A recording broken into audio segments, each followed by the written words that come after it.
Hi Taurus, this is your November 2015 horoscope with me, Lada from astrolada.com. For everyone who has the ascendant, sun or moon in Taurus, usually people check just their sun sign, which is still correct, but for more in-depth, you have to check also your ascendant sign, at least the ascendant sign, which indicates your specific path in life and the physical body and what happens on a more tangible level around you.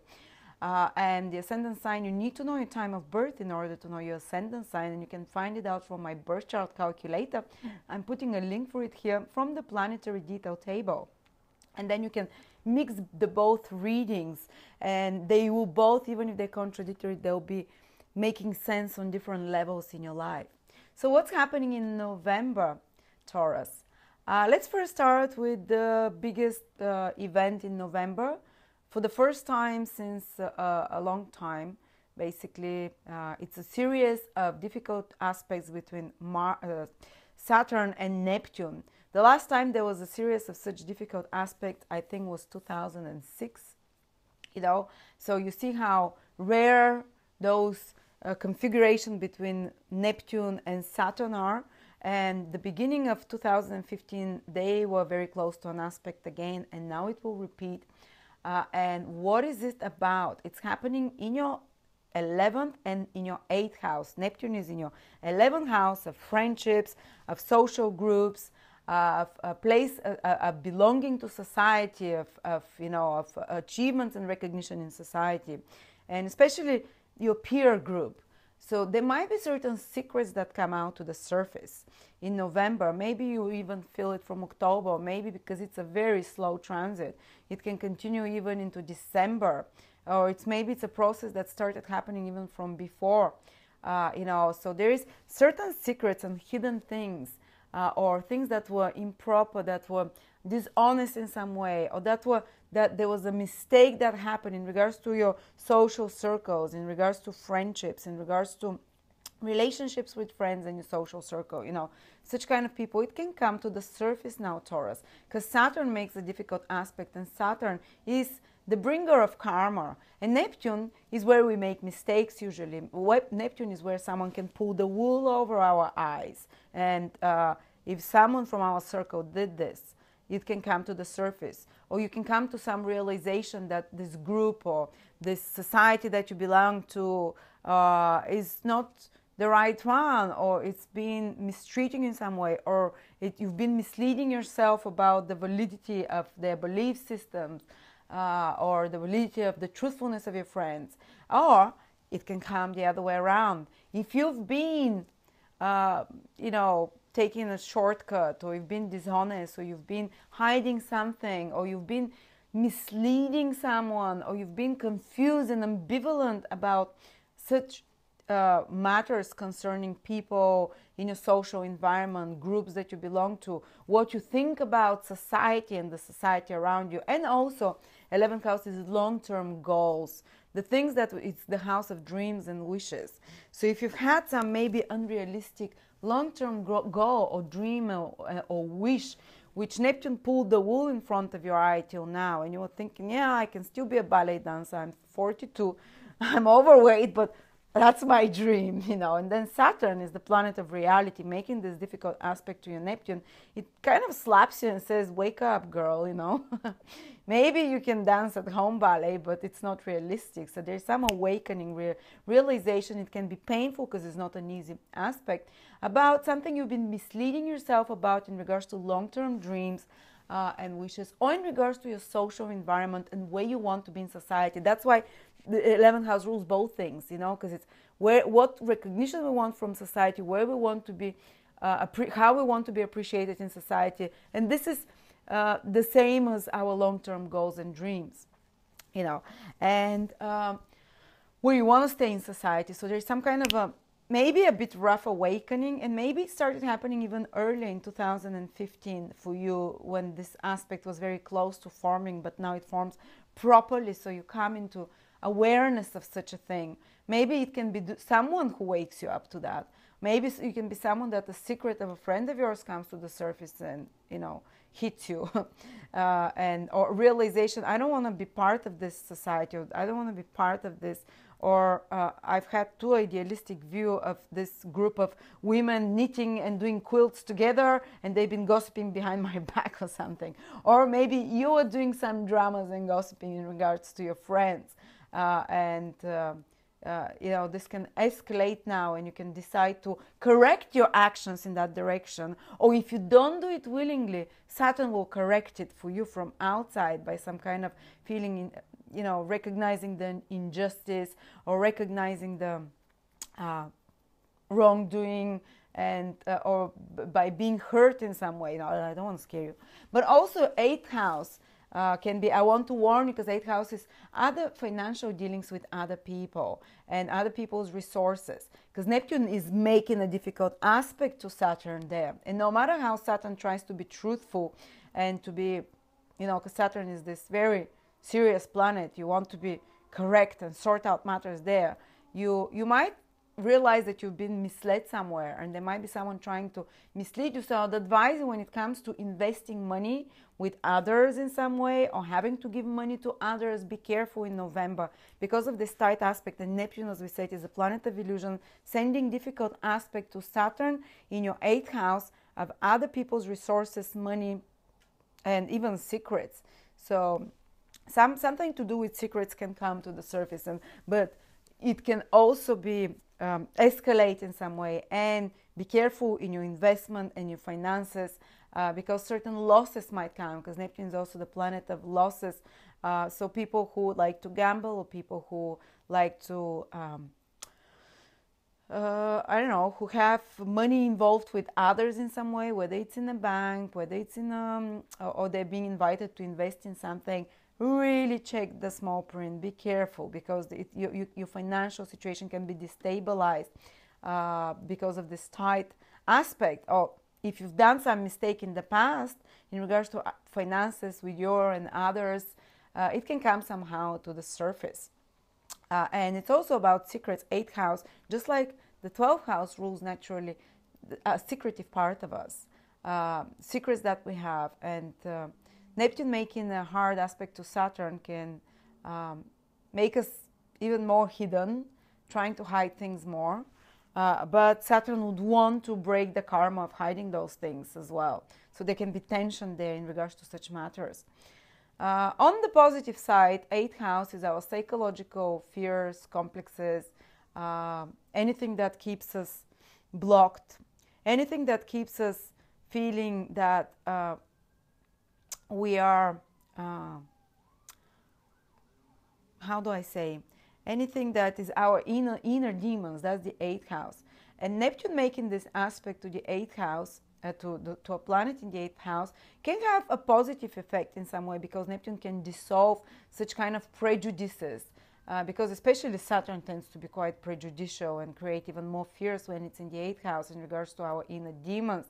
And Neptune, though, can dissolve some of those fears, and it might not be a smooth and easy dissolving, because it's a hard aspect, but it can happen through someone in your environment making you aware of that, making you and breaking through some of your inner demons. Anyway, enough of this aspect. Let's go into the more general indications. What is happening? Well, there is a lot of planets, the Sun and Mercury, not a lot, but they'll be in your 7th house, Taurus, of other people. So if you're in a business relationship with someone, if business partnership, or if you have clients, or if you're 7th house is any kind of dealings with others. It's like the marketplace, give and take with others, give and receive. So it can be in business deals with clients, where you are in consulting, advising, or trading in some way.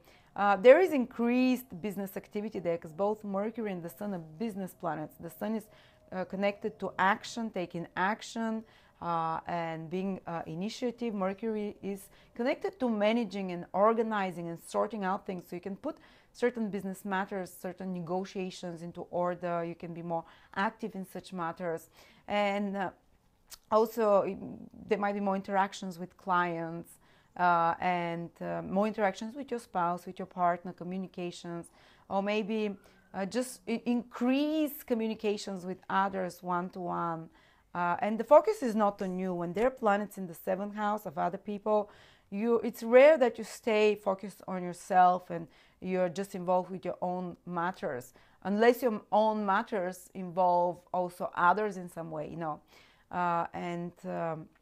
What can happen as well, if you're married, you know, that you have to pay more attention to a partner. If you're in a relationship as well, you can be more active with them in some way. And it's almost like the initiative comes to you through others. But every time that is the half year from your birthday, if your sun is in Taurus, basically if you're born in, you know, in the spring, May, part of April, then the sun has gone halfway around not the sun, but the earth has gone halfway around, basically. So you're halfway through your year. And there are often reassessments when this happens. And maybe a lot of you Taurus have noticed that when around September comes, September, part of October, not September, October and mostly November, that you kind of make reassessment for the past 6 months, and you check, you make a checkup how the results are of the plans that you've done, the actions that you've been taking for the past 6 months or the previous few months. And if they've been productive or no, you kind of readjust your actions and you make new plans and new actions. So it's not like you're just sitting there and thinking what's wrong, but you're actually making actions to correct that. So if something has not been working till now, you can readjust it. Let me give you an example what always happens to me around, or what happened last year around mid-year for me, from my birthday. I always around the birthday, people start a new program and they get new inspirations, new ideas. They usually start working on them around that time. And 6 months later, there is like, they either see results, or if they don't, they tweak something. So for example, I tried working with certain doing another software, and I saw what was wrong, so I had to reconsider and readjust 6 months down the line. So something like that happens usually midway through the year for you, 6 months after your birthday. But anyway, Taurus, what else? Mars and Venus are in your 6th house. So their 6th house is to do with work and work responsibilities, and where Mars and Venus is where you get passionate about things. And you can get excited about sorting out certain problems and certain duties, because 6th house is unbalanced situation that we have to fix, that we have to tweak a little bit again. You see how it's connected. And to sort out material issues, not so much financial, but say something is broken, or you need a bit more efficiency at your work process, for example. But there is often focus when Mars and Venus are on work, on responsibilities of sort, and it's good actually, because it gives you the passion to deal with those things. And also, to a lesser degree, very possibly to very few Taurus it will happen, but Mars and Venus, as we said, is passion. It can be physical passion. There might be some interesting development in love in regards to your workplace, maybe some date, or maybe a flirt that happens. I'm not saying you're going to meet the love of your life at your workplace, but they can be, because Mars and Venus can trigger things to work better, and to through increased passion, you can also improve your health, because 6th house rules health, because you feel excited about it. So that's the more general influences, Taurus. And I'll give you now some specific influences. Jupiter will be helping you, Taurus, now in a great way. Jupiter is helping you, those Tauruses that have their sun, ascendant, or moon in Taurus, from around the 16th to around the 21st, 22nd degree in Taurus. Gradually, Jupiter is moving in those degrees, which usually means that you are born, if your sun is in Taurus, in the period from around the 6th, 7th of May to around the 13th of May. 6th, 7th to 13th of May, you're going to be, or from 16 to around 21, 22 degrees, ascendant of moon in Taurus. Jupiter is supporting you, and Jupiter is the great benefic. Whenever it supports you with a good aspect, it brings opportunities that you don't have to break your head to get them. Of course, you have to make an effort, but it's not going to be like you knocking on closed doors. Doors will open, even doors you didn't expect will open. It can help you if you've been trying to get a job and you're born in those days. You can get a job or even promotion or some recognition from an authority figure or something that improves your social status. Or you can get a new idea of some sort, because Jupiter rules inspiration, and you can bring ideas that you have the green light to start implementing those ideas, the green light for doors to open and support to come to you. And if it's the moon, it's more to do with family matters that go very well, with your personal life, with emotional well-being. And the moon is emotional attachments to others that can improve, emotional healing of sorts, maybe relocation to a better place, improving something in your home, or improved relationships with women, because the moon rules women. Or if the moon falls in your 6th house of work, for example, it can be also to do with more practical material things.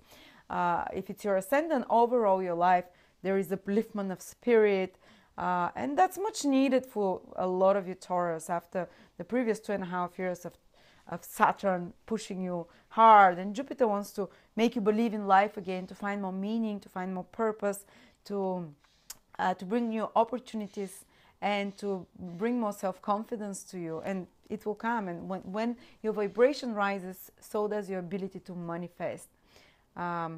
So some inspiration coming to you for sure. So thank you very much, Taurus.